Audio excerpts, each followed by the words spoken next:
Hi everyone, आप सभी का स्वागत है कॉलेज वाला यूट्यूब चैनल के ऊपर। और आज की इस वीडियो के अंदर हम करने वाले हैं मल्टीपल इंटीग्रल्स का लेक्चर नंबर 5।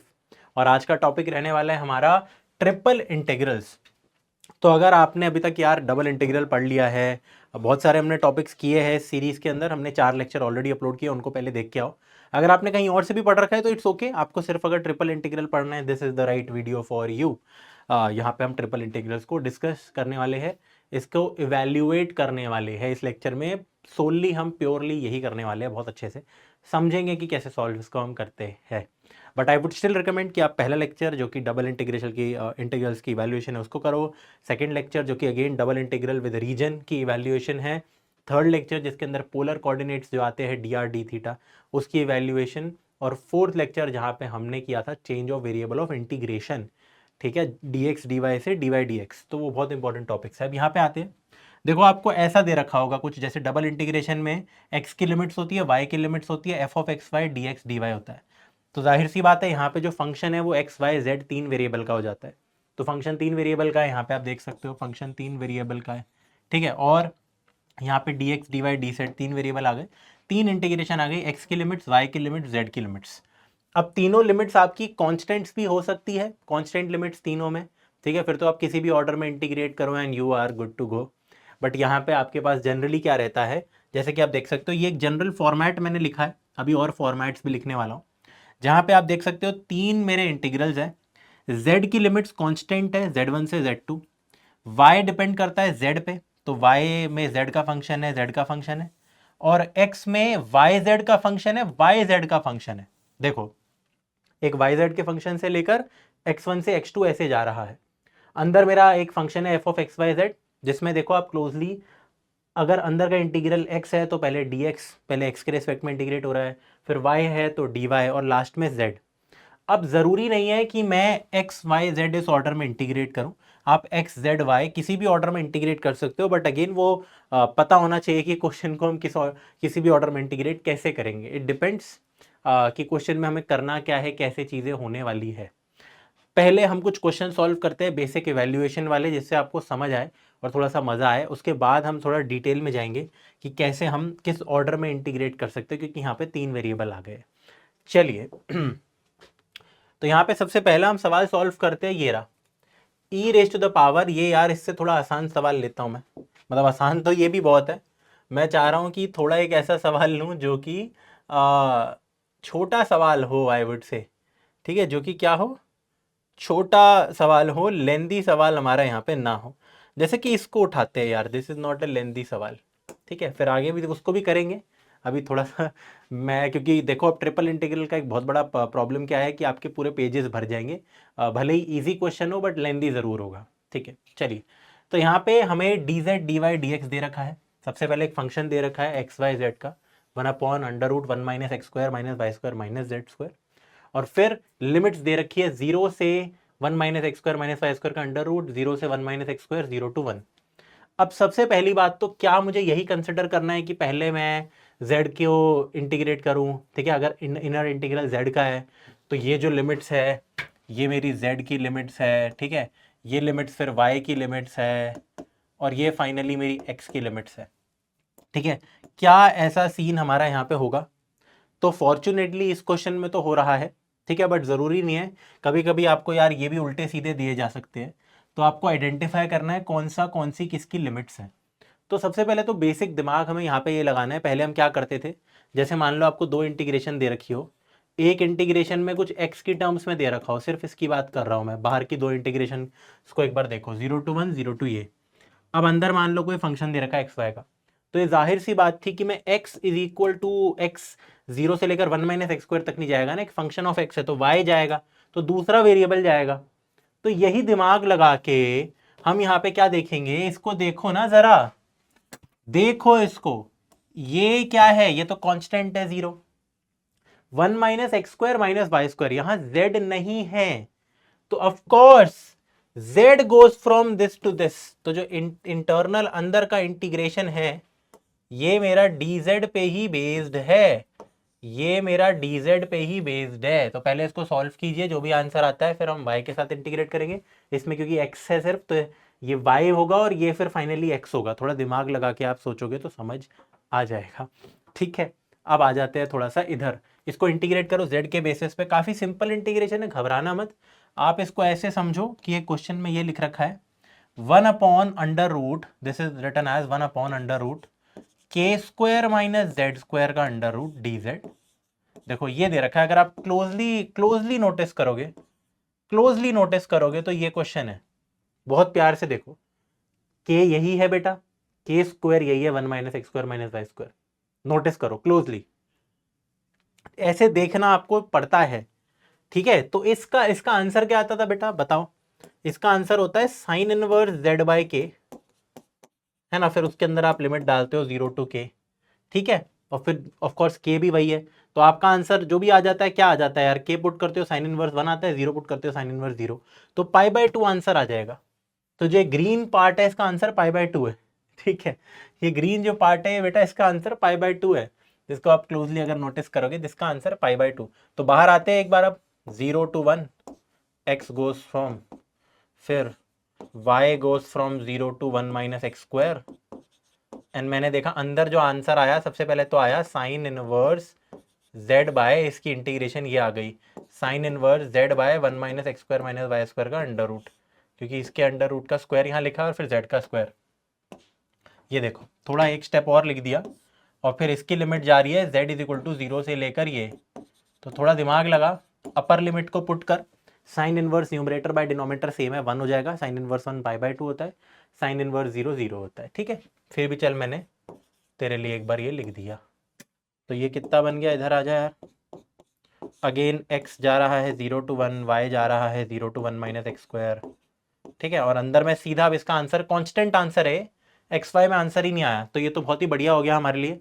आगे की इंटीग्रेशंस करना कितना आसान हो जाएगा अभी आगे, क्योंकि हम ना बहुत सारे क्वेश्चन देखने वाले जो आपको बहुत ज़्यादा लेंदी लगेंगे। ठीक है, तो इसका आंसर सिर्फ π/2 आ गया, जो कि कॉन्स्टेंट है, जिसको हम बाहर भी ले सकते हैं, dy/dx। ठीक है, कॉन्स्टेंट को बाहर लो। अब dy की इंटीग्रेशन कितनी आ गई, y, तो π/2 तो बाहर ले लिया, x जा रहा है 0 to 1। अब मैंने इसकी इंटीग्रेशन कर दी इस बॉक्स की, तो dy की इंटीग्रेशन y, तो y और उसमें लिमिट जा रही है 0 to 1 - x²। अगेन इसको भी आप डायरेक्ट लिख सकते हो यार, सीधा तो 1 - x² ही आ जाएगा dx। तो अब हम इंटीग्रेशन कर रहे हैं, π/2 बाहर है, और the integration goes from 0 to 1 x² dx। अब इसको आप डायरेक्ट फॉर्मूले से कर सकते हो, बहुत बड़ा एक डायरेक्ट फॉर्मूला है। बाकी आई वुड से कि आप अगर बहुत ज़्यादा स्टेप्स लिख दिए तो आपको एक शॉर्टकट भी पता होना चाहिए। कभी भी यार आपको a² - x² का इंटीग्रेशन dx 0 to a दे रखा हो तो इसका डायरेक्ट आंसर आ सकता है। कैसे आता है, थोड़ा सोच के देखो। ये जो कर्व है, या ये जो कर्व है देखो 1 - x², इसका इस डेफिनेट इंटीग्रेशन का मीनिंग क्या है, ये जो कर्व है 1 - x², y = √1 - x², इसका x एक्सिस के साथ 0 से लेकर 1 तक का एरिया। तो ये जो कर्व है y = √1 - x², this is a semi circle, this is a semi circle, और वो भी मैं कहाँ से लेकर कहाँ तक, 0 से 1 ही ले रहा हूँ, और 1 रेडियस का ही वो है। ठीक है, तो इसका एरिया हो गया π²/4, क्योंकि पाई 1 स्क्वायर होता है पूरे सर्कल का एरिया, ये क्वाड्रेंट है एक, तो इसका आंसर होना चाहिए मेरा क्या, π²/4। समझ रहे हो मेरी बात यार। तो टोटल आंसर आ गया मेरा π/2 इंटू π²/4, यानी कि π³ 8। अब बाकी एग्जाम में आई वुड रिकमेंड कि ये जो है इसको आपको पूरा सॉल्व ऐसे करना है कि बेटा इसका सॉल्यूशन होता है, इसकी इंटीग्रेशन होती है x/2 ये plus a²/2 sine inverse x/1, फिर इसके अंदर आपको लिमिट 0 to 1 लगानी है। तो ये लिमिट डाल दोगे तो आंसर π²/4 ही आने वाला है, इसका कोई बड़ी बात नहीं है। बहुत बहुत बहुत बहुत ज़्यादा यहाँ पे हमारा, सॉरी π²/4 नहीं यार, π/4 आएगा। सर्कल का एरिया πr² होता है, π² नहीं होता। I am really sorry. ठीक है, इसको हटाओ, इसको भी हटाओ, हो गई ना हमसे छोटी सी गलती। ठीक है, तो π²/8 इज दी टोटल आंसर। ठीक है, आई होप आप समझ गए होंगे कि कैसे ये क्वेश्चन यार हमारा सॉल्व होता है। इसको पूरा ऐसे सॉल्व करना, इसमें 1 पुट करोगे तो देखो ये हिस्सा कट गया, साइन इनवर्स 1 π/2 आ गया, π/4 यहाँ आ गया, 0 से दोनों हट गए, तो π/4 है इसका आंसर, जो कि सही लिखा है मैंने। ठीक है, तो ये आपको करना है खुद होमवर्क, ये पार्ट्स आपको खुद से करने होंगे। चलिए आप, आई थिंक आपको आइडिया लग गया ट्रिपल इंटीग्रल होता कैसे। एक आध सवाल और लेते हैं इसका यार, जिससे हैबिट थोड़ी सी हमें पड़े।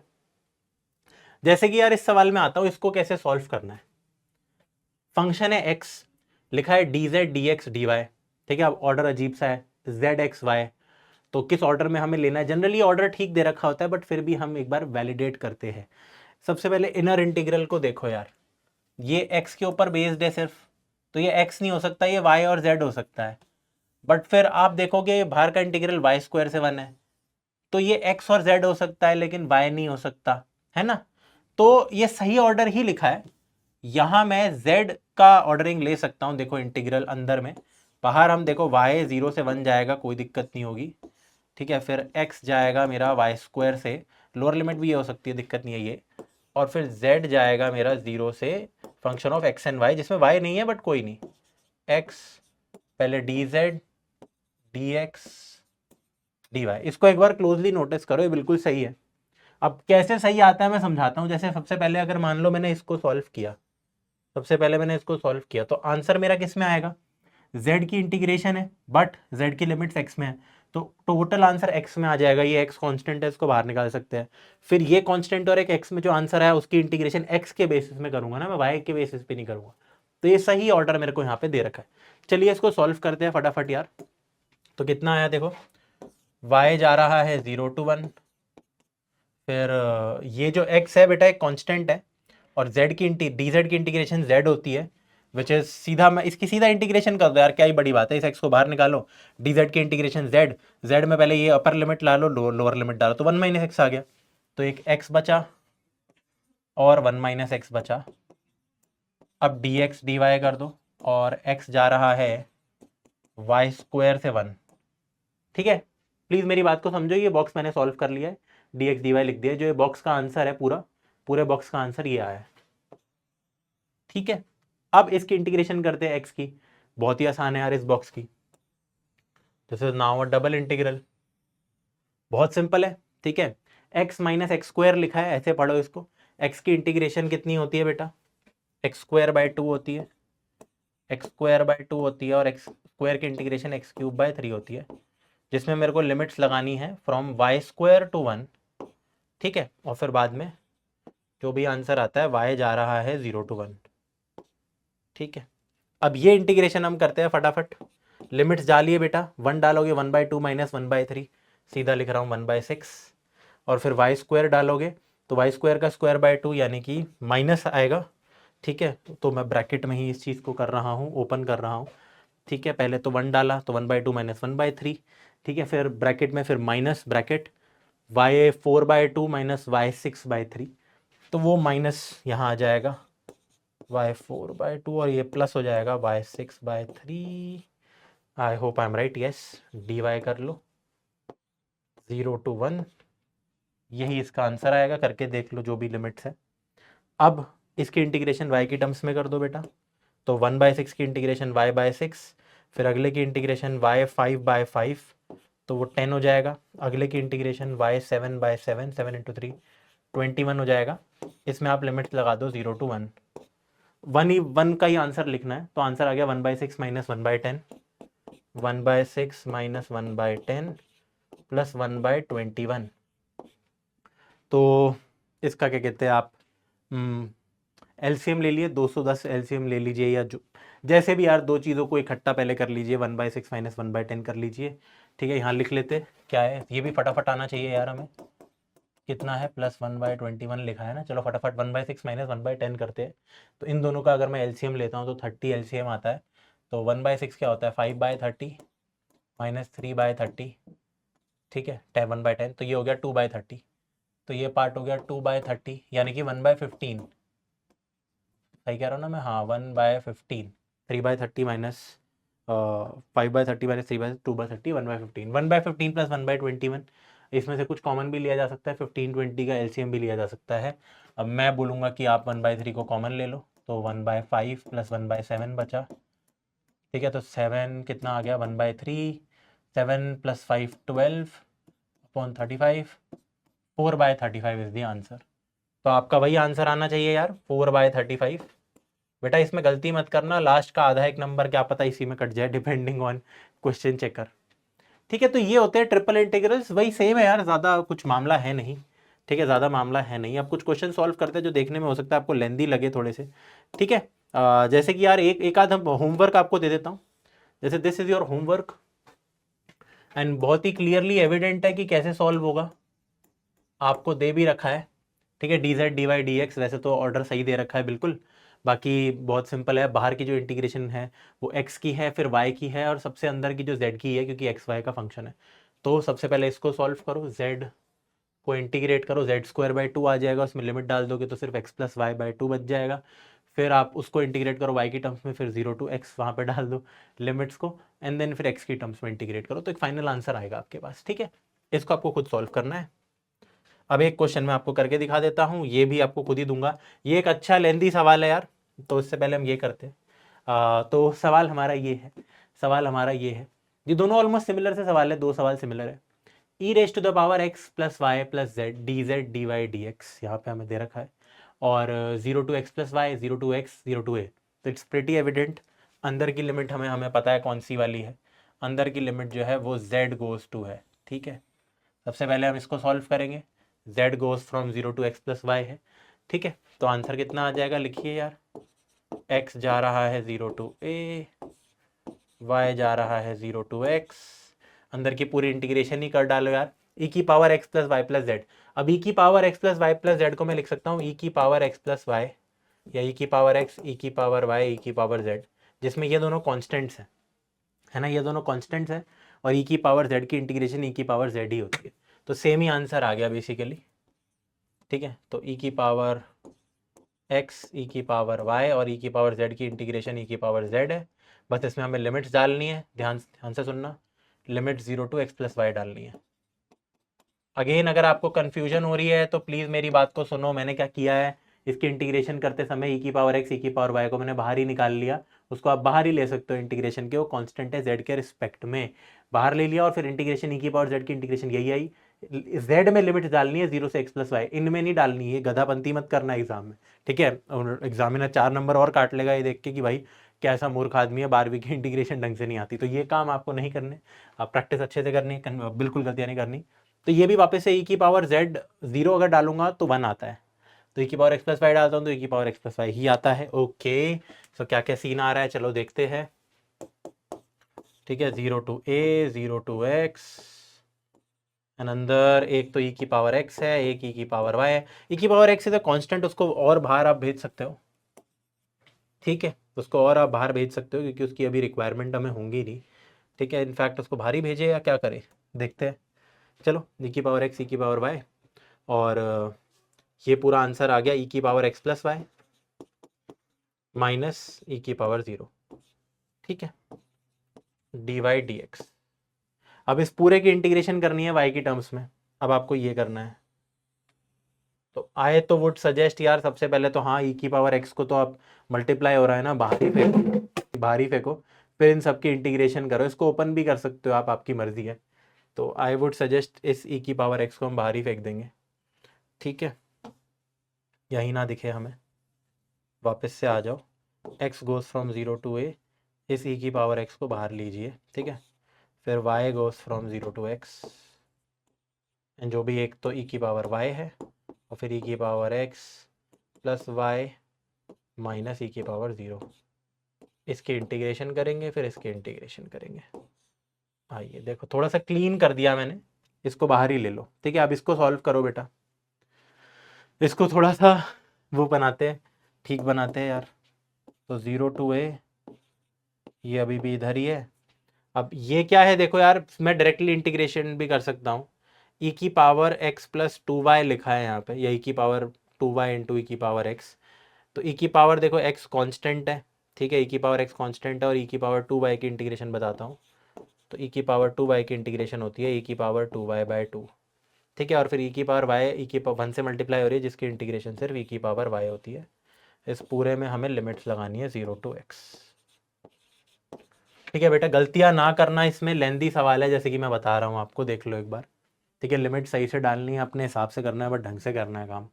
अब हर जगह जहाँ y है वहाँ x लिख दो।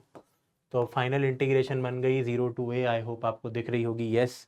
फाइनल इंटीग्रेशन बन गई 0 टू ए। एक ई की पावर एक्स तो पहले से बाहर था, अब एक अंदर क्या आ गया है, ई की पावर एक्स, ई की पावर 2x/2, ठीक है।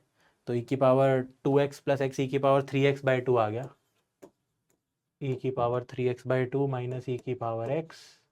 और एक बार ज़ीरो भी डालो यार दोनों में, यार वो भी ज़रूरी है, ज़ीरो डालोगे दोनों में तो ये आएगा ई की पावर ज़ीरो, मतलब वाई की जगह ज़ीरो डालना है, एक्स की जगह नहीं। तो वाई की जगह ज़ीरो डालोगे तो ई की पावर x/2, ई की पावर x/2 -1, ठीक है। तो ये हमारा पूरा सीन बैठ रहा है dx, ठीक है। बहुत सारी चीज़ें डाल दी, अब थोड़ा इसको यार ठीक करते हैं, क्या क्या आ रहा है क्या क्या नहीं आ रहा है, ठीक है। वापस से एक बार लिखते हैं, 0 टू ए ई की पावर एक्स, फिर ये बन जाएगा ई की पावर 3x/2 माइनस ई की पावर एक्स माइनस ई की पावर x/2, यानी कि -3 ई की power x/2 minus minus +1 dx। अब ex को भी मल्टीप्लाई कर दो यार सबसे, तो ई की पावर 4x/2 -3 ई की पावर 2x/2 बहुत ज़्यादा बन रहा है, ठीक है, प्लस ये 0 टू ए, बाप रे। अब फाइनली इसकी इंटीग्रेशन हो जाएगी यार सीधा, ई की पावर 4x की इंटीग्रेशन होती है ई की पावर 4x/4, तो 8 हो गया, 3 ई की पावर 2x/2 तो 4 हो गया, इसकी यही इंटीग्रेशन रही। इसमें डाल दो 0 से लेकर ए बेटा। तो थोड़ा सा लेंदी है, मैं पूरा सॉल्व आप इसके बाद आप खुद कर सकते हो यार। 0 डालोगे तो क्या आंसर आएगा, आप यहाँ पे ए पुट कर दोगे तो ठीक है, एक्स की जगह आ रहा है तो वही सेम ही आंसर आ गया, ई की पावर 4a/8 -3 ई की पावर 2a/4, ठीक है, प्लस ई की पावर ए एक्स की जगह, और 0 0 0 डालोगे तो देखो 1/8 -3/4 +1, तो 1/8 -3/4 +1, 1 -3/4 + 1/4 हो गया, 1/8 + 1/4 तो 3/8 आ गया, तो -3/8। तो जो लास्ट में आपके सामने लिखा है ये आपका आंसर मैच होना चाहिए, ट्राई करना और बताना कमेंट्स में, ठीक है। तो आपके लिए बहुत अच्छे से यार बढ़िया राइटिंग से पूरा सॉल्यूशन लिख रहा हूँ, थोड़ा अप्रिशिएट करना, अपने दोस्तों के साथ वीडियोस को शेयर करना। चलिए एक सेम होमवर्क आपको दे देते हैं, ये रहा, ये थोड़ा सा और लेंदी पड़ता है क्वेश्चन, मुझे ऐसा लगता है, बराबर सही है, सेम इंटीग्रेंड है अगर आप देखोगे, बट लिमिट्स अलग अलग है, ठीक है। आगे बढ़ते हैं, अब एक क्वेश्चन और मैं आपको करा देता हूं, मैंने आपको 3 4 क्वेश्चन तो करा ही दिए, यहाँ पे मैंने 1 2 3 करा दिए, 2 होमवर्क है, एक और करा देता हूँ, फिर 2 और सवाल अलग वाले करेंगे। अब यहाँ पे आप नोटिस करोगे कि यार R D Z D R D theta दे दिया, भैया ये तो आपने पढ़ाया ही नहीं। मैं कहता हूँ क्या बात कर रहे हो यार, डेफिनेट इंटीग्रेशन ही तो है, आप इनको एक्स वाई की तरह ट्रीट करो इन वेरिएबल्स को, क्या फ़र्क पड़ता है, ए कॉस एक्स हो जाएगा, मतलब उससे कोई फ़र्क थोड़ा ना पड़ता है ना, मेरी बात को समझो, इंटीग्रेशन तो इंटीग्रेशन है। अब लिमिट्स को आइडेंटिफाई करते हैं। सबसे पहली बात तो बाहर π/2 है, तो ऑफ कोर्स बाहर वो थीटा ही दिख रहा है मेरे को, क्योंकि थीटा 0 से π/2 जाएगा, फिर ये आर ही देखो, क्योंकि आर यहाँ पे ऑलरेडी है तो इधर ही आएगा, आर 0 से a cos थीटा जाएगा, तो फिर इसका मतलब जो z है वो मेरा 0 से लेकर, और r एक कांस्टेंट है z के लिए, तो उसको बाहर निकाल दो, r को बाहर निकाल दो, ठीक है। z जाएगा 0 से लेकर √a² - r² तक, और यहाँ पे बस डी जेड है, पहले ये सॉल्व होगा, फिर डी आर, फिर डी थीटा। तो इसको तो आप खुद कर सकते हो यार। अब बताओ इसकी इंटीग्रेशन कुछ है, z आ गई, मतलब a² - r² आ गई, r के साथ मल्टीप्लाई हो गया, तो देख कितना आसान क्वेश्चन है, 0 टू π/2, ठीक है, अंदर आ गया 0 से लेकर a cos थीटा, और ये इंटीग्रेशन है r into √a² - r² D R D theta. अब इसके बाद यार आप खुद ही करो, ठीक है, इसके बाद आप खुद करो। आई डोंट थिंक ये इंटीग्रेशन करना हल्का सा भी मुश्किल है, ये इंटीग्रेशन करना हल्का सा भी मुश्किल है। आप सीधा a² - r² को t पुट कर सकते हो, आपका जो काम है वो यहाँ पे हो जाएगा, ठीक है, कोई भी बड़ी बात यहाँ पे नहीं रहने वाली है। या अगर आप r को लेट से a sin थीटा, लेकिन थीटा ऑलरेडी वहाँ वेरिएबल है, तो मेक श्योर करना कि आप a sin t पुट कर दो, ठीक है, उससे भी आपका जो काम है वो बन जाएगा, r को आप a sin t पुट करके पूरा का पूरा जो काम है वो कर सकते हो, और फिर वॉलीज थ्योरम से आप अपना आंसर निकाल सकते हो। बहुत सिंपल है, बाकी मैं तो यही सजेस्ट करूँगा कि काम बन चुका है यहाँ पे हमारा, ठीक है। आप सीधा ये ए स्क्वायर माइनस आर स्क्वायर को आप सीधा यहाँ पे टी पुट कर सकते हो। तो यहाँ पे आर डी आर आपके पास ऑलरेडी पड़ा है, तो देखो -2r dr आपका डी टी बन गया। तो आर डी आर हमारा बन गया हाफ डी टी, ठीक है। तो आप देखोगे ये क्या है, √t R D R half D T, तो -12 √t dt, ये बन गई है इंटीग्रेशन। और r 0 से a cos थीटा जा रहा है, तो t कहाँ से लेकर कहाँ जाएगा, सबसे पहले तो 0 डालो r को, तो t जाएगा a स्क्वायर से लेकर, ठीक है। और r को अगर आप पुट कर दोगे a cos थीटा, तो a square minus a square cos theta, तो a square sine square theta तक जाएगा। तो ये लो, ये आपकी इंटीग्रेशन बन गई dt, और फिर बाद में वही थीटा 0 से लेकर π/2 डी थीटा। तो दिस इज योर आंसर, लीजिए, ठीक है। इसके बाद ये कर लीजिए, सॉल्व कीजिए, बहुत आसान है यार। √t की इंटीग्रेशन भी हम सबको पता है, उसके अंदर आप पुट कर दो a square sine square theta. आप चाहे तो इसको t स्क्वायर में पुट कर सकते थे, उससे भी आपका काम जो है वो बन जाता, ठीक है। उससे भी आपका काम जो है वो और ईजी हो जाता है इनफैक्ट, ठीक है। उससे भी आपका काम जो है वो बन जाता। चलिए यार, अब आगे बढ़ते हैं, थोड़ा सा और भी थोड़ा अच्छी लिमिट्स बन जाती है उससे। बाकी होमवर्क है, इसका एक आंसर आएगा प्रॉपर, ठीक है। इसके बाद चलिए, अब यार मैं आपको दिखाने वाला हूं कि रीजन बेस्ड इंटीग्रेशन कैसे करनी है। रीजन बेस्ड ट्रिपल इंटीग्रल, ठीक है। गंदी राइटिंग लिख दी, बट रीजन बेस्ड, जैसे हमारा 2D में होता था ना कि इवैल्यूएट कर दो इसको इसको, R दे दिया, वैसे ही देखो आप यहाँ पे एक इंटीग्रल दे रखा है जिसमें हमारा इंटीग्रेंड तो ये है √a² minus x² minus y² minus z² का अंडर रूट। फिर इसके बाद आपका dx dy dz दे रखा है, जैसा मर्जी ऑर्डर हम देख लेंगे। और फिर आपको 3 इंटीग्रेशन दे रखी है बस। अब आपको दे रखा है कि जो 3 इंटीग्रेशन की लिमिट्स है वो नहीं दे रखी, बट यहाँ पे क्या होता है आपको ना एक बात समझने की ज़रूरत है। सिर्फ अगर मैं बोलूँ x या dx तो वो लेंथ हुआ, change in length. dx dy change in area हुआ, dA, ठीक है। dx dy is equal to dA, और dx dy dz होता है चेंज इन वॉल्यूम, dz। तो अगर जो रीजन हमारा रहता है मल्टीपल इंटीग्रल में डबल इंटीग्रल के जगह, वो रीजन आपने नोटिस किया होगा 2D रीजन रहता है, ठीक है। हमने बहुत सारे सवाल किए उसके, तो वो एक 2 डायमेंशनल रीजन रहता है हमारे XY प्लेन में कहीं ना कहीं हो सकता है, और या फिर पोलर प्लेन में, ठीक है। यहाँ पे हमारा वॉल्यूम होता है ये। तो ये जो आपको रीजन दे रखा है, evaluate this integral taken throughout the volume, area नहीं, taken throughout the volume of the sphere. अब शायद ये आप पहली बार पढ़ रहे हो जिंदगी में, स्फेयर की इक्वेशन ये होती है x² + y² + z² is equal to a²। Just remove this and आपको एक सर्कल की इक्वेशन मिल जाएगी विद रेडियस a। तो ये इक्वेशन होती है, अगर z आप ऐड कर देते हो कभी, तो ये एक स्फेयर की इक्वेशन हो जाती है with radius a। Of course अगर इसमें हम x - x1 का स्क्वायर, y - y1 का स्क्वायर, z - z1 का स्क्वायर, तो उसका सेंटर शिफ्ट हो जाएगा। सिंपल वही कॉन्सेप्ट है। आपको दे रखा है कि ये जो आपका रीजन है, अब हमें लिमिट्स निकालनी होगी, फिर इंटीग्रेट करना होगा। लिमिट्स ही चाहिए हमें बस, we only need to find the limits. अब उसके लिए कैसे आइडेंटिफाई करें x कहाँ से कहाँ जा रहा है। 3 चीज़ें आइडेंटिफाई करनी है कि x कहाँ से कहाँ जा रहा है, y आपका कहाँ से कहाँ जा रहा है, z आपका question mark to question mark. You need to find the limits via this. तो मैं आपको समझाता हूँ कि 3D में हम इस चीज़ को कैसे करेंगे। बहुत ध्यान से मेरी बात को यार यहाँ पे समझना, ठीक है। सबसे पहले तो यार अगर आप चाहते हो, लेट अस सपोज अंदर की इंटीग्रेशन आपको x की करनी है या z की करनी है। लेट से मैं कहता हूँ सबसे पहले मेरे को z की इंटीग्रेशन करनी है, सबसे इनर इंटीग्रेशन z का होना चाहिए। तो आप क्या करते हो यार, इस चीज़ को पहले तो ड्रॉ करते हो। ये एक स्फेयर है।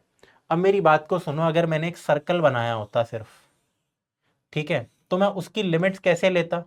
मान लो सर्कल की इक्वेशन होती है x² + y² is equal to a², है ना।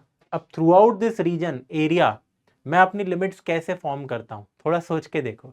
मैं कहता हूँ 2 तरीके होते हैं। या तो मैं बोल देता हूँ कि x मेरा देखो -a से a जा रहा है, x मेरा -a से a जा रहा है, और y जा रहा है ये जो अपर कर्व है माइनस लोअर कर्व, ये माइनस ये, राइट। तो जो lower curve to upper curve, तो लोअर कर्व होता है ये, अपर कर्व होता है बस इसमें आगे प्लस लग जाता है, ठीक है, समझ रहे हो। अगर सिर्फ सर्कल होता, ये जेड स्क्वायर यहाँ ना लिखा होता, तो तुम आराम से लिमिट्स ये दोनों निकाल सकते थे, फिर अंदर पहले इसकी इंटीग्रेशन करते फिर उसकी। तो ये काफी हद तक सिमिलर ही है। आप एक स्फेयर को इमेजिन करो, तो जैसे यार मैं अगर किसी 3D ऑब्जेक्ट की बात करूं, जैसे मेरे सामने एक बॉटल है, although I know for a fact कि दिस इज अ सिलेंडर, ठीक है, जैसे बॉटल 3D है। अब मान लो कि मैंने ना इसको यार आपके सामने, इसके एक तो ये सरफेस है एक, फिर दो तीन चार पीछे एक, तो ये जो मेरा पीछे वाला सरफेस है देखो, जिसको मैं यहाँ पीछे से कर रहा हूँ और आगे से, डिफरेंस आपको समझ आ रहा होगा। अब मान लो कि स्फेयर टाइप का कुछ होता, ठीक है, मैंने इसको ऐसे कर दिया, तो ऊपर और नीचे ले लो सिंपल, ठीक है, ऊपर सरफेस है नीचे। तो कभी भी वॉल्यूम की बात करते हैं तो मैं क्या बोलता हूँ, जेड गोज फ्रॉम, आप ये कह सकते हो, एक्स को भी कह सकते हो, but z goes from the lower surface to upper surface. जैसे स्फेयर का लोअर वाला पूरा सरफेस, ठीक है, नीचे वाला 2πr² का जो एरिया होता है, पूरा टोटल सरफेस एरिया में से सारा कर्व्ड ही होता है, ऊपर का जो वो एरिया है 2πr², थोड़ा ऐसे अगर आप समझोगे स्फेयर के केस में, तो शायद आपको यार जो है समझने में आसानी यहाँ पे हो सकती है। बाकी तो यार देखो, अगर बहुत समझ नहीं भी आता तो जो मैं मेथड्स कराऊंगा उससे भी आप सॉल्व कर सकते हो, बट आई वांट की फील आनी चाहिए मैथ्स के अंदर, ठीक है। तो अब देखो z कहाँ से लेकर कहाँ तक जाएगा, उस सरफेस को हम क्या बोलेंगे। अब मान लो इसको मेरे को z के बेसिस पे लिखना है, तो जरा ध्यान से देखना मेरी बातों को। आप क्या ये लिख सकते हो कि z square is equal to A square minus x square minus Y square? हाँ जी लिख सकते हैं यार। इनफैक्ट इस पूरे की इक्वेशन आप देखोगे यही है ये स्फेयर की इक्वेशन ही दे रखी है आपको, बट एनीवेज ठीक है। इसका मतलब नहीं है कि आप इन तीनों की वैल्यू इस करें, हाँ इसके लिए तो जीरो बन जाएगा, नहीं नहीं नहीं, ठीक है, वो एक कर्व की बात है।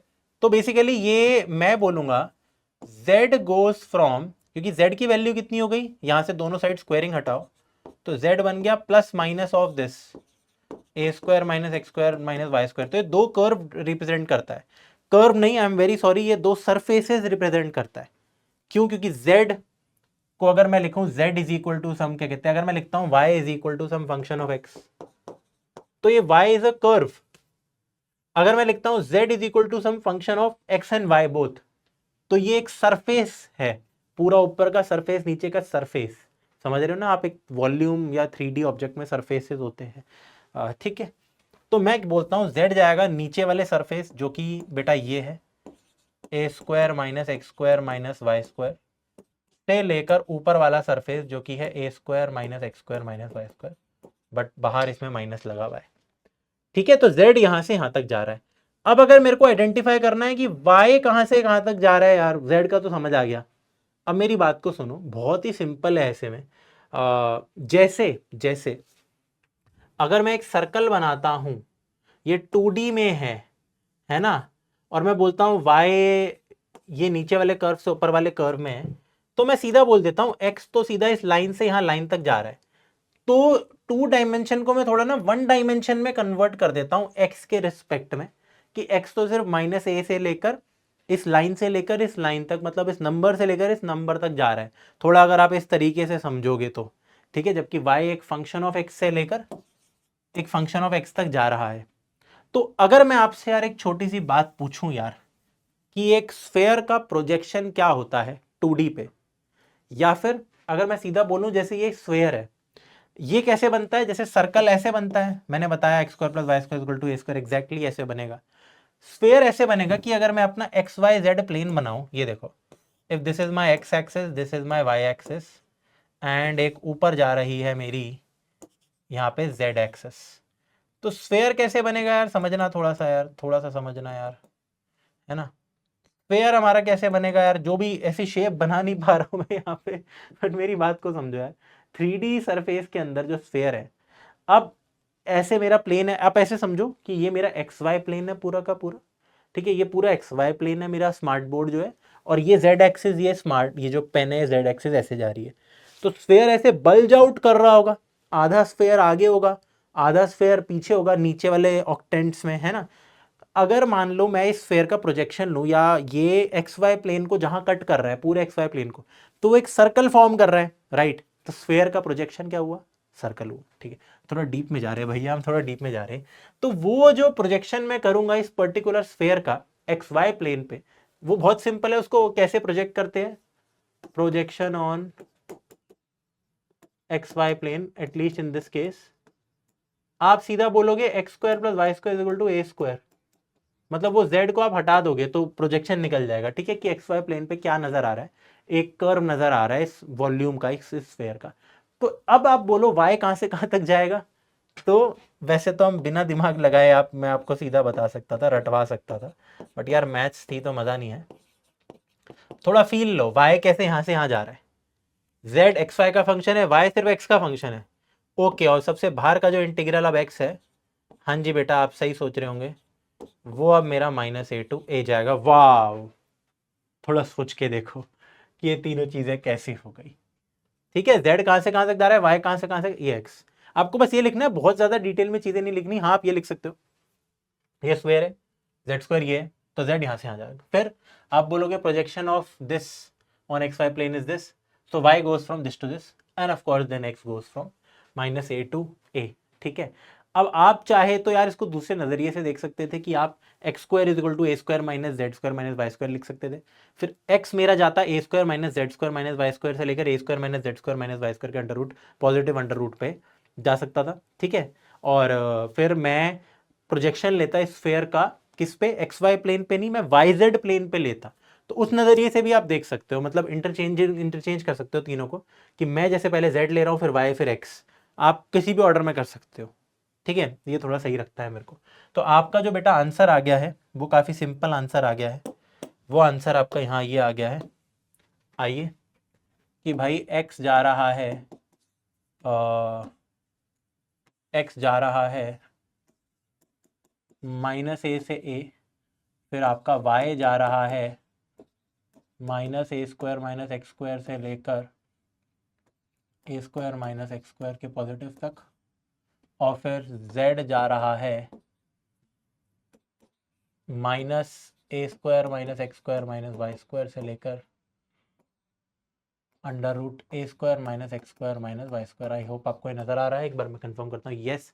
थोड़ा सा ऊपर का रूट नहीं दिख रहा होगा आपको, बट इट्स ओके। अब जो हमारा फंक्शन था बेटा वो ये था, फंक्शन था जो ये था 1/, अब इसको ध्यान से पढ़ना, a square minus x square minus Y square का अंडर रूट का square, a square minus x square minus Y square के अंडर रूट का स्क्वायर माइनस जेड स्क्वायर। मैं इसको पढ़ ऐसे रहा हूँ ताकि आपको समझ आए, ठीक है। dz dy dx, इसको ऐसे लिख लो, ठीक है। और सबसे पहले हम ये सॉल्व करेंगे। इसमें भी यार मैं इस इंटीग्रेशन को थोड़ा सा इजी बना सकता हूँ। अब ये जो आपको पूरा इंटीग्रल दे रखा है, आप इसमें अगर लिमिट्स देखोगे, -a to a, minus of something to something, minus of something to something दे रखा है, ठीक है। तो हम सब जानते हैं यहाँ पे क्या, -a to a some f is equal to 2 times 0 to a f, कोई फंक्शन, ठीक है। अगर मेरा जो फंक्शन है वो इवन फंक्शन है, और 0 हो जाता है अगर ऑड फंक्शन है। तो आप देख सकते हो इवन फंक्शन है। सबसे पहले तो सिर्फ अगर मैं इसकी बात करूं, इस इंटीग्रेशन में z के अलावा सब कुछ कांस्टेंट है, x y सब कांस्टेंट है, a z सिर्फ वेरिएबल है। तो आप नोटिस करोगे z को तो इवन पावर है स्क्वायर में, और -a to a जा रहा है कुछ माइनस समथिंग समथिंग, तो आप 2 टाइम्स करके 0 से ही लिमिट लगा सकते हो। सिमिलरली आप बाद में नोटिस करोगे जो भी आंसर z का आएगा, ठीक है, y भी आपका इवन में रहेगा और x भी इवन में ही रहेगा, सबका स्क्वायरिंग ही हो रही है फंक्शन में, अंदर के फंक्शन से ही आप देख के बात बता सकते हो, ठीक है। तो बिकॉज ऑफ दैट एक 2 यहां से आ जाएगा, 2 2 2, तो 8 बाहर आ गया। मैं 2 2 2 लिख देता हूं ताकि आपको समझ आए। और फिर इंटीग्रेशन बन गई 0 to a, फिर 0 to a square minus x square,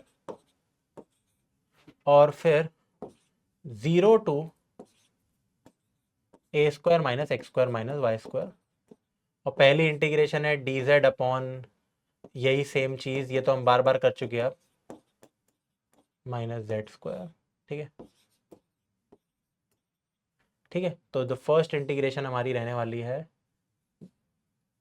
वो रहने वाली है आपकी ये, इस बॉक्स को कर लीजिए बेटा, बहुत आसान है। dz अपॉन अगेन के स्क्वायर माइनस जेड स्क्वायर लिख रखा है 0 to k, इससे आसान कोई बात ही नहीं हो सकती। ठीक है, बार बार मैं पूरा नहीं लिख के दिखाऊंगा, बस इसका आंसर लिख दूंगा। बाहर 8 आ गया, 0 to a हो गया, 0 to a square minus x square हो गया। सीधा आंसर लिख रहा हूँ बेटा, क्योंकि इसका आंसर एक कांस्टेंट है। ठीक है, इसका आंसर एक कांस्टेंट है, इसमें एक्स और वाई भी नहीं आने वाला, ना जेड आने वाला है। जेड तो हटना ही है, जेड की इंटीग्रेशन है, क्योंकि डी जेड अपॉन के square minus Z square 0 to k, तो साइन इनवर्स जेड बाई के आता है।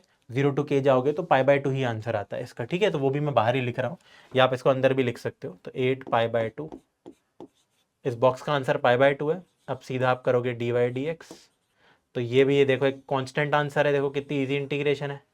y की इंटीग्रेशन y, तो सिर्फ ए स्क्वायर माइनस एक्स स्क्वायर आ गया, तो ये आ गया 4 पाई 0 to a square minus x square का अंडर रूट dx। और ये भी मैं डायरेक्ट ही लिख रहा हूँ यार, 0 to a square minus x square quadrant का एरिया होता है, तो पाई ए स्क्वायर बाय 4 आएगा इसका आंसर। तो 4 पाई ए स्क्वायर बाय 4, तो the answer is pi square A square. Beautiful answer. बाकी आप उस फॉर्मूले के साथ निकाल लें। ठीक है बेटा, ये 8 कैसे आया, 2 2 2 तुम समझे, 0 0 0 कर दिया, क्योंकि इवन फंक्शन है, तीनों में इवन फंक्शन है, ये लिख सकते हो आप। चलिए अब एक और सवाल करते हैं, उसके लिए मैं आपको बोलूंगा, जैसे ये क्वेश्चन है, प्लीज वीडियो को पॉज करो, खुद से इस क्वेश्चन को ट्राई करने की कोशिश करना, बहुत मजा आएगा। अब मैं आपको करके दिखाता हूँ। तो यहाँ पे दे रखा है evaluate triple integral x plus Y plus z dx dy dz over the tetrahedron. अच्छा, टेट्राहेड्रन क्या होता है, जिसके टेट्राहेड्रन होता है वो तो ठीक है, टेट्राहेड्रन ऐसा होता है 1 2 3 और नीचे एक होता है। ठीक है, तो बेसिकली यहाँ पे tetrahedron bounded by the planes x is equal to 0 which is the हमारा यहाँ पे जो yz प्लेन होता है, ये y is equal to 0 xz plane होता है, z इज इक्वल टू 0 हमारा xy प्लेन को कहते हैं। और ये भी एक प्लेन की इक्वेशन है, x plus Y plus z is equal to 1।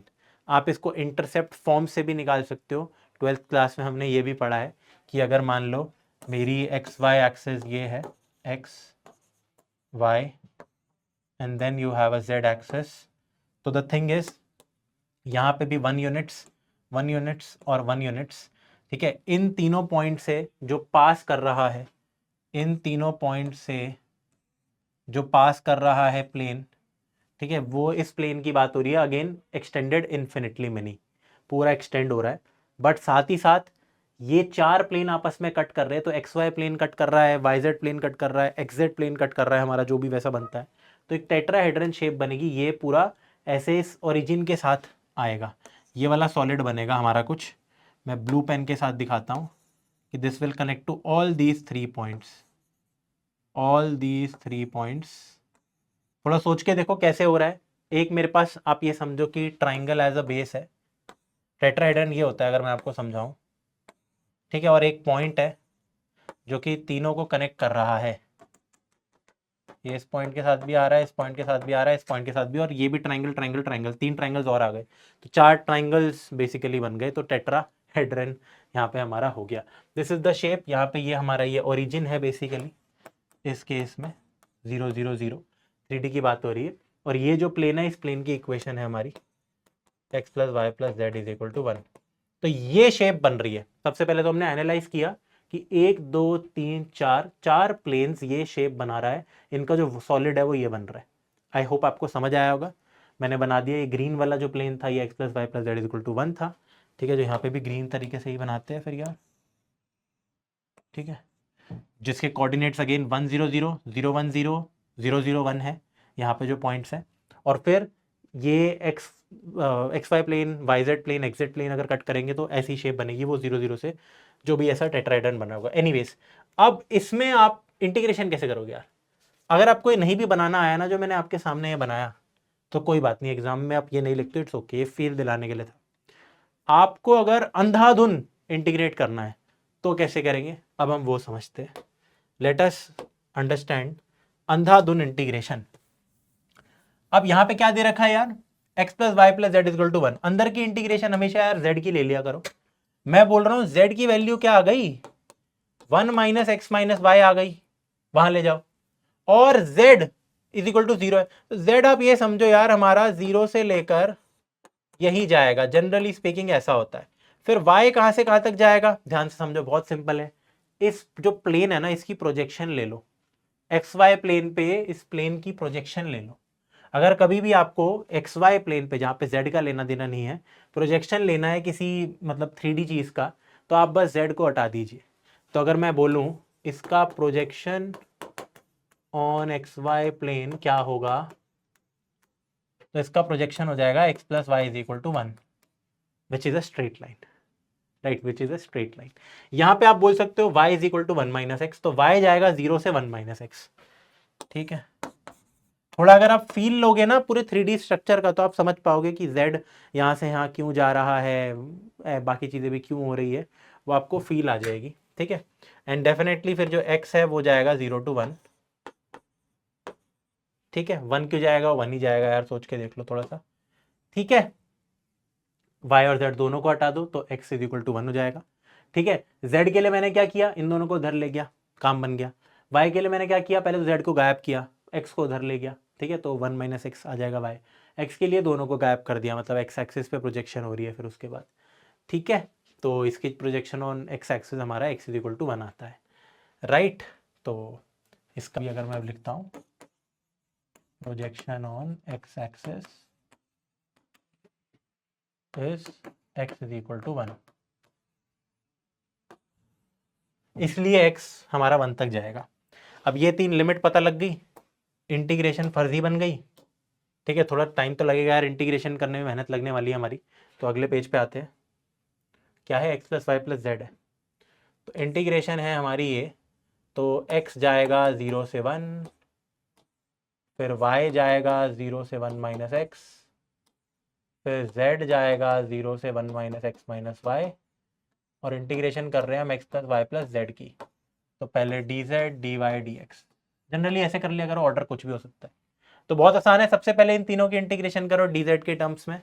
तो x प्लस वाई बेटा कॉन्स्टेंट है, चलिए 0 टू 1, 0 टू 1 माइनस एक्स। सबसे पहले तो ये करना है हमें, ये ठीक है, तो इसको यहाँ लिख लीजिए, इसको यहाँ लिख लीजिए, कितना आता है यार। तो इनफैक्ट आप साइड में कर ही लीजिए यार, साइड में भी इस चीज़ को कर सकते हो। ठीक है, पर चलो इधर आ जाते हैं, लिख ही लेते हैं स्टेप बाय स्टेप। तो x प्लस वाई की integration, x plus y is a constant, x plus y times 1 की इंटीग्रेशन z होती है, z की इंटीग्रेशन z स्क्वायर बाय 2 होती है। इसमें आप अगर लिमिट लगाओगे 0 से लेकर 1 माइनस एक्स माइनस वाई तक की, फिर डी वाई डी एक्स। तो पुट कर लीजिए बेटा, अगर 0 डालता हूँ तो 0 0 हट जाएगा, तो सिर्फ 1 माइनस एक्स माइनस वाई दोनों जगह डाल दीजिए। तो x जा रहा है 0 टू 1, y जा रहा है 0 टू 1 माइनस एक्स। अब पुट कर लीजिए, तो x plus Y multiplied by 1 minus x minus Y, यानी कि 1 minus x plus Y constant अगर ब्रैकेट ले लूँगा, plus 1 minus x minus Y का whole square by 2 D Y D X. ठीक है, अब इसकी y की टर्म्स में इंटीग्रेशन करनी है, बट पहले इसको आप सुधार लो बेटा थोड़ा सा, मैं आपको बोलूँगा सुधारना कैसे है ताकि इंटीग्रेशन आसान हो जाए। देखो ऐसे में ना क्लीन बना लिया करो, मुझे नज़र आ रहा है ये x प्लस वाई है, ये भी x प्लस वाई है, माइनस एक्स माइनस वाई, तो ये 1 माइनस एक्स प्लस वाई, तो यहाँ लिखा है a इंटू 1 माइनस ए, ऐसे समझो। तो आंसर आ जाएगा, a को 1 से मल्टीप्लाई करो, ठीक है, x plus y minus x plus y का होल स्क्वायर। प्लीज़ इसको ऐसे ही लिखो, ठीक है। फिर दूसरा, ये स्क्वायर है तो हम माइनस साइन कॉमन ले सकते हैं इजी बनाने के लिए, तो x प्लस वाई माइनस 1 आ जाएगा का होल स्क्वायर बाय 2, ठीक है, डी वाई डी एक्स। अब चाहे तो आप x प्लस वाई को t पुट करके बहुत ही इजीली काम कर सकते हो, क्योंकि x plus y x plus y x plus y लिखा है, बट अब हमें ये इंटीग्रेशन सॉल्व करनी है। ध्यान रखना इसके अंदर x को हमें कंप्लीट कांस्टेंट की तरह ट्रीट करना है, ठीक है। ये एक बॉक्स दे रखा है आपके सामने, इस बॉक्स में x को कांस्टेंट की तरह ट्रीट करना है। एक बात बताओ, x प्लस वाई मतलब y plus something, y plus 2 की इंटीग्रेशन क्या होती है, y प्लस 2 का होल स्क्वायर बाय 2, ठीक है। फिर उसमें लिमिट डाल दो, या आप सीधा y square by 2 plus x y भी लिख सकते हो, आपकी मर्जी है, कैसे मर्जी करोगे, लिमिट डालोगे आंसर सेम आएगा, ठीक है। ध्यान रखना मेरी बात का जो मैं बोल रहा हूँ। अब इंटीग्रेशन कर दो यार, y की इंटीग्रेशन हो रही है, तो x प्लस वाई की इंटीग्रेशन या तो आप ऐसे लिख दो, x y plus y square by 2, फिर लिमिट्स लगा दो, या आपकी मर्जी है, आप सीधा एक्स प्लस वाई, वाई का एक लीनियर फैक्टर है, एक्स को एक कांस्टेंट की तरह ट्रीट करूं मैं, एक्स प्लस वाई की इंटीग्रेशन हो गई बेटा ये। चिंता मत करना बेटा, लिमिट डालोगे सेम ही बात पड़ेगी, करके देख लेना, थोड़ा कंफ्यूजन हो रही है तो नहीं होनी चाहिए। फिर एक्स प्लस वाई का होल स्क्वायर की इंटीग्रेशन हो जाएगी, स्क्वायर है तो इंटीग्रेशन हो जाएगी वाई प्लस एक्स की, वाई प्लस एक्स का होल क्यूब बाय 3, ऑलरेडी एक 2 था, नहीं था, और फिर इसकी इंटीग्रेशन एक 2 है तो अगेन ये भी 3 हो जाएगा, एक्स प्लस वाई माइनस 1 का होल क्यूब बाय 3 इंटू 2 6। ये आपका आंसर आ गया। इसके अंदर आप डालोगे वैल्यूज 0 से 1 minus x and D x हो रहा है अब आपका सीधा, डी एक्स एक्स जाएगा 0 टू 1, तो आपका सॉर्टेड हो गया अंदर की इंटीग्रेशन। अब इसमें ज़रा 1 माइनस एक्स डाल दीजिए, फिर 0 डाल दीजिए। तो बेटा अगर मैं सबसे पहले y की जगह 1 माइनस एक्स डालूंगा, x की जगह नहीं, तो y की जगह अगर मैं 1 माइनस एक्स डालूंगा तो x प्लस 1 माइनस एक्स 1 बन जाएगा, तो 1/2 आ गया, ठीक है। फिर 1/3 आ गया similarly, x plus y minus 1, y की जगह 1 माइनस एक्स डालो तो देखो x plus 1 minus x minus 1 सब कट गया, 0 आ गया, ठीक है। फिर लोअर लिमिट डालो, लोअर लिमिट डालो ज़रा, ये माइनस लोअर लिमिट 0 डालो, 0 डालो y की जगह तो x² 2 minus x³ 3 plus x minus 1 का होल क्यूब बाय 6। अब इसकी हो रही है इंटीग्रेशन, बहुत भयंकर, ठीक है। इसको आप थोड़ा सा सॉर्ट कर सकते हो, 1/2 माइनस 1/3 होता है यार सीधा 1/6, 1/6 की इंटीग्रेशन x की टर्म्स में x/6, फिर माइनस x²/2 की integration minus x³/6 minus minus plus x4/4 into 3 12, सीधा इंटीग्रेशन कर रहा हूँ, x³ की इंटीग्रेशन x4/4 होती है, 3 पहले से, प्लस माइनस माइनस तो इधर हो गया x माइनस 1 की पावर 4, 4 इंटू 6 24। बेटा ऐसी 67 इंटीग्रेशन आपकी होनी चाहिए यार, एक एक स्टेप लिखोगे तो दिमाग खराब हो जाएगा आपका। इंटीग्रेशन अब सारी खत्म हो चुकी है, अब आप सीधा वैल्यू डाल दो यार, सबसे पहले 1 डालो हर जगह, तो 1 minus x minus 1 minus x, देखो 1/6 माइनस 1/6 प्लस 1/12, यहाँ 1 डालोगे तो आंसर 0 आएगा, माइनस 0। अब लोअर लिमिट डालोगे तो ये 0 0 0 0 माइनस 0 प्लस 0, और यहाँ 0 डालोगे तो 1 आ जाएगा, 0 माइनस 1 1 के पावर 4 1, माइनस ऑलरेडी है तो माइनस 1/24। तो आंसर कितना आ गया, 1/6, 1/6 भी कट गया, 1/12 माइनस माइनस प्लस 1/24, 1/12 प्लस 1/24, तो 2/12 प्लस मतलब 2/24 प्लस 1/24 3/24 1/8, ठीक है। बड़ा प्यारा सवाल था यार। अगेन ट्रिपल इंटीग्रल के देखो सवाल लेंदी है, लेंदी है, ये तो हमने पूरा इवेल्युएशन किया है, सिर्फ हमने पहले ये रीजन निकाला। सिमिलरली यार यहाँ पे तो हमने बहुत सारी मेहनत की थी, ठीक है। इनफैक्ट हमने पहले शेप निकाली, फिर रीजन निकाला, फिर वैल्यूएशन किया, 3 पेज भर गए यार इसमें भी यार, अगर हमारा 1 2 तो लगभग यार, ठीक है, पेज भर गए। एनीवेज यार, thank you so much, I hope आपको ये क्वेश्चन समझ आ गया होगा। और ट्रिपल इंटीग्रेशन, ठीक है, एक बार अपने पहले पेज पे आ जाते हैं। प्लीज़ होमवर्क मैंने आपको दिया है, जैसे कि ये, इसको प्लीज़ ज़रूर करना, इसको ज़रूर करना, जो जो क्वेश्चन क्लास में कराया उसको ज़रूर करना। और जो लास्ट में मैंने 2 रीजन बेस्ड क्वेश्चन कराए थे, जिसमें से पहला सवाल ये था स्फेयर के वॉल्यूम पे या फिर टेट्राहेड्रन, तो प्लीज़ इनको अच्छे से वापस से मेरा सॉल्यूशन देखना, रिपीट पे इसको खुद से ट्राई करना, एक बार पेन पेपर पे, नहीं समझ आया मुझे देखना, फिर खुद से ट्राई करना, फिर मुझे देखना, ऐसे ऐसे करके आप कर पाओगे, ताकि एग्जाम में आप बहुत जल्दी कर लो। एग्जाम में सेम क्वेश्चंस नहीं आएंगे, दूसरी फिगर आ सकती है, दूसरे कर्व आ सकते हैं, दूसरे सरफेस आ सकते हैं। तो again all the best for your exams. आज की वीडियो के लिए इतना ही था। अब नेक्स्ट लेक्चर में आई थिंक हम ट्रिपल इंटीग्रल में वेरिएबल चेंज को देखने वाले हैं।